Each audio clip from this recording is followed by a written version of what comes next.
Hey friends, in my last Ocean Talks episode, we left off with a look at a ludicrous military project that seems to be, well, straight out of a James Bond villain plot, or maybe even Dr. Evil.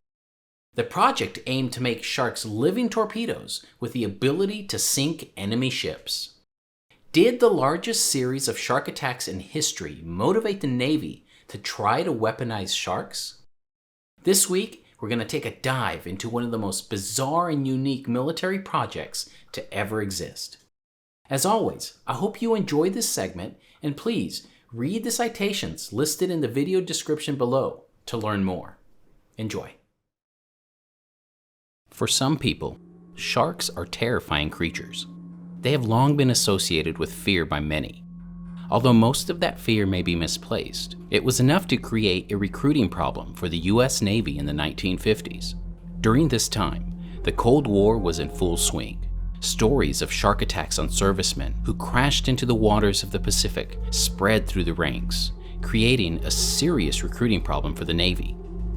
The fear among servicemen was high after World War II, so it should be no surprise that military leaders wanted to weaponize that fear. But how? First, the Navy felt it needed to develop a shark repellent, something reassuring to tuck into the life jackets of men at sea after ditching their plane. It was thought a repellent could help in recruiting. It was during this time that the Navy introduced a now declassified program to weaponize sharks. And so, Project Headgear was born. Project Headgear began in 1958 and ran until 1971. It was among the most bizarre and ambitious plans developed by the US military during the Cold War.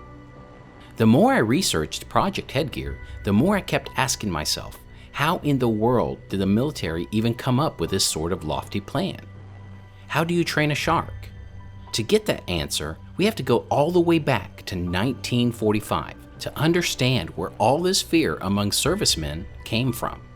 There's a tragedy that seems to be the seed of everything sharks in the military.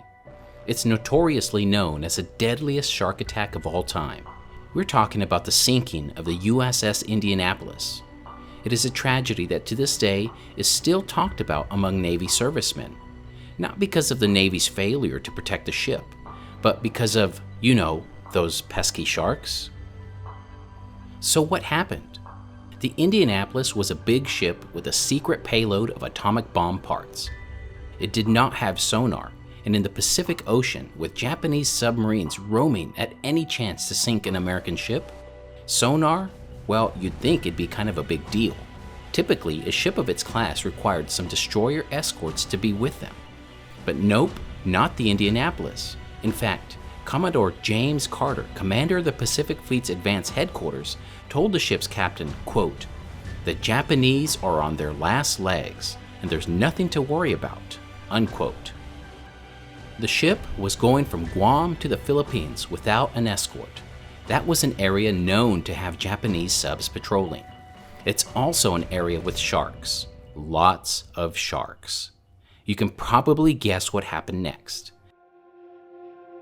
The Indianapolis was attacked by a Japanese I-58 submarine.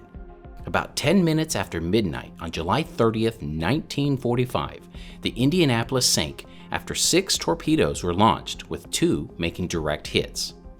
Captain Hoshimoto of the Japanese sub clearly didn't get the memo, and with his nation on the verge of defeat, he hoped to take one more prize for his emperor. That prize was the unguarded Indianapolis.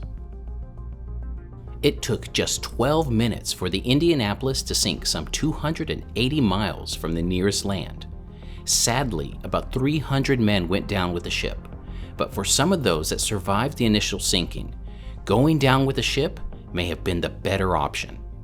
The nearly 900 men who made it into the water alive found themselves swimming in a vast ocean, many of them covered in fuel and debris, all of which most likely thought the US Navy was on the way to rescue them.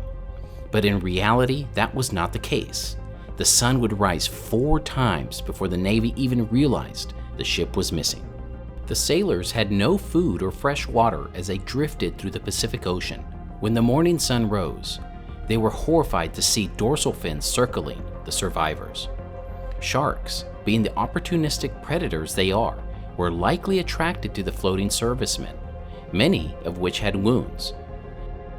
For those that weren't victims of shark bites, dehydration and saltwater poisoning set in as they awaited rescue.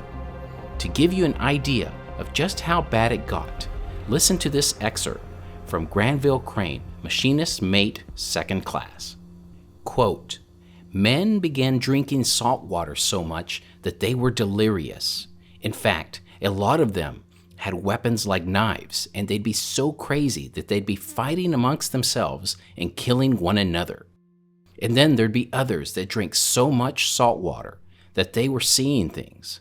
They'd say, 'The Indy is down below, and they're giving out fresh water and food in the galley.' And they'd swim down, and a shark would get them. And you could see the sharks eating your comrade." Unquote. Only 316 men would survive. It is estimated that 150 sailors died due to shark bites. On land, the hysteria derived from the USS Indianapolis sinking spread like wildfire as stories from the survivors spread through the military and the public. The Navy needed a solution. And so, the Shark Chaser jacket was invented. The Shark Chaser, shown here, was the first serious effort by the Navy to develop a chemical shark repellent. But it just didn't work.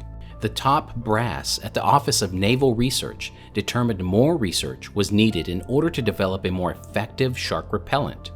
And so the Navy tried other anti-shark efforts that included electrical repellent devices, visual devices, and even acoustic playback devices. Still, nothing seemed to work. By now, it was 1958, some 13 years after the sinking of the Indianapolis. The competitiveness of the Cold War meant the military was pouring funding into scientific study for military advantage like never before.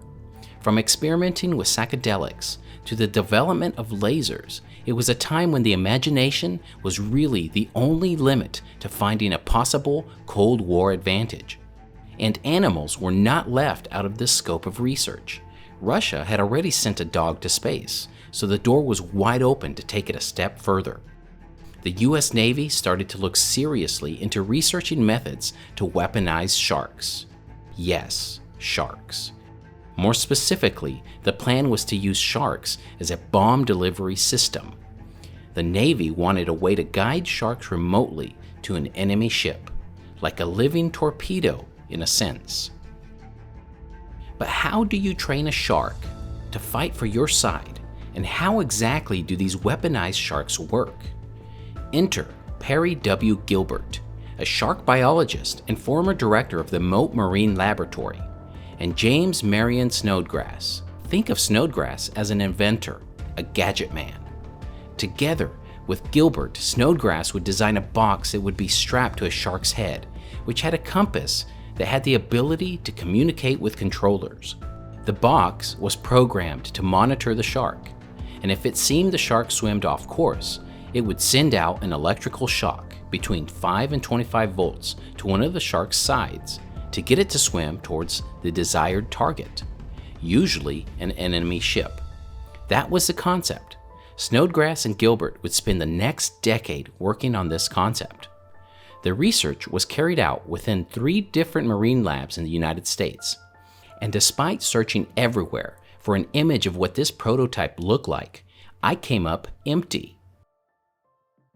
I first came across this wild military plan through the book titled Grunt, The Curious Science of Humans at War by Mary Roach. It's a fabulous read that covers not just Project Headgear, but also other very unique and weird government programs that were developed for military advantage. I am linking to this book in the description below. Seriously, if you like this kind of stuff, give it a read. Roach, the book's author, cites that shortly after the book came out, she was successful in obtaining a Navy declassification review from the Scripps Ocean Institute in San Diego titled Project Headgear Final Report. Scripps was one of the 3 labs working on the project itself. In it was a full report on Project Headgear, and it indeed proved that the program's goals were an attempt to turn sharks into bomb delivery systems. When I first read this, I thought it was too crazy of a story to be true. But then I also recalled that the United States Navy Marine Mammal Program has been around for years. They have trained dolphins to locate sea mines. If they used mammals in warfare, it's not too ambitious to think they'd try other species. But why sharks and not dolphins? The final report explains this pretty clearly. There's 2 pages dedicated to the shark's unique qualifications for this job. The report goes on to say that unlike clicking, whistling, noisy dolphins, the shark is silent. The shark has no organ for making sounds, and it stays out of sight. Sharks don't leap from the water as dolphins do, nor can they see a shark on radar. So basically, sharks are stealthy, quiet travelers that can't be detected by enemy sonar. And because sharks don't have a swim bladder, when they die, they sink into the depths below, thus protecting military secrets. And if that wasn't enough, the report goes on to say that dolphins have a mind of their own, and so you couldn't trust one to follow orders. Sharks, on the other hand, it was thought could be intellectually dominated in a way that a dolphin couldn't. Sounds like a perfect weapon, right? How in the world was the Navy going to test this? Remember all those labs they set up across the country to research shark deterrent systems? Well, it turns out these labs had all the tools and know-how you'd need to experiment on sharks. So they volunteered a lemon shark as a test subject. It did not go well. Something about the corrective signal seemed to be off.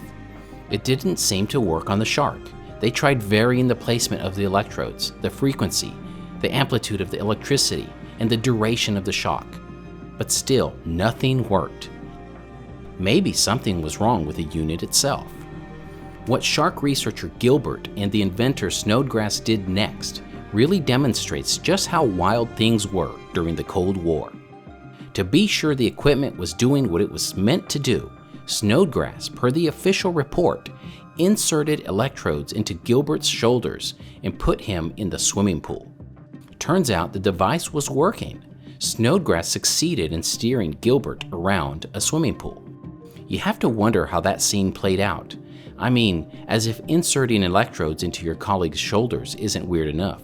Shocking him in a swimming pool? Seriously? Well, after doing that test and going back to the drawing board, they finally figured out the helmet was failing to take into account the natural side-to-side yawing of a shark's head as it swims. The shark was getting zapped while maintaining a steady course, thus defeating the purpose. So 9 years after starting the project, Gilbert and Snodgrass had a helmet that was finally working, except it didn't. Turns out the sharks, they are more independent than was predicted. According to the final report, the sharks could not maintain more than 30 minutes or 3/4 of a nautical mile of constant course. The data spoke for itself, and so the project was ended in 1971. As the final report put it, quote, "We were repeatedly impressed with the shark's inability to respond to prolonged electrical stimulation," unquote. One does have to wonder, just how much influence did the USS Indianapolis and the stories that came back with the survivors have on the Navy's decision to pursue sharks as weapons? Did potential servicemen really not join the Navy because of sharks? From what I gather, the Navy legitimately wanted to investigate shark deterrent technology. How exactly that came to be an idea to weaponize sharks is not exactly clear. There are a couple things certain, however. The sinking of the Indianapolis played a big role in the inception of this bizarre program. I'm sure you can guess the second. All information used in this episode is cited in the video description below. Thanks for watching.